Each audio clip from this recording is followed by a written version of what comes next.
And as far as somebody saying they're Wahhabi, that's haram to even say that. Do you know why? Who knows it's wrong to say that? Why? Why? That's the name of Allah. Al-Wahhab. Is it?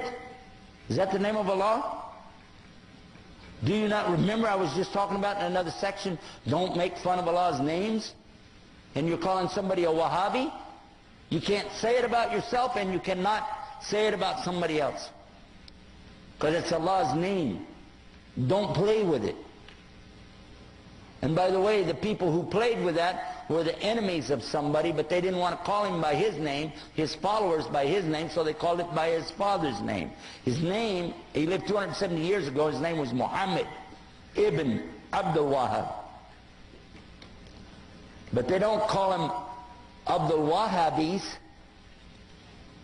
or bin Abdul Wahhabis, or Mohammedans, because they know you could catch them in what they're saying. But these were the enemies to this particular scholar and his teachings. What he was saying is that basically you shouldn't worship people in their graves, and you shouldn't worship the grave site, and you shouldn't build these big temples in there to go to. And his followers tore down those places in the graveyards, and they became so angry that instead of dealing with the fact, he brought the proof. But they didn't like it, so they insulted him, and they wrote books against him. Because it messed up their Sufi tariqas. Okay? So they did that, and they lied, and they keep on lying until today. But I've read his books. He's got the best book I ever read, translated to English, on Tawheed, and it's called Kitab al-Tawheed. How many of you heard about it? Did you find anything wrong in it? He quoted the book of Allah. And they can't argue with that, so they just said a label, Wahhabi.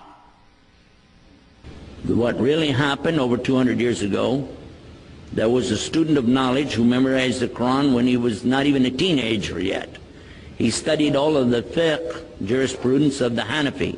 Then he began to study others, and his father, who was a scholar, told him to stop. Just stay with what we have. He said, I want to learn the others. His father almost disowned him because of it. It was very upsetting. You know, don't do that. But he wanted to learn all of it so he could understand, and he began to learn quite a bit. He became convinced that he needed to learn more, and he discovered through this learning that the people of his time were making a grave mistake. I use the right word too, because they were worshiping at graves. They were literally going to graves and calling upon dead people to help them. Righteous people, good people.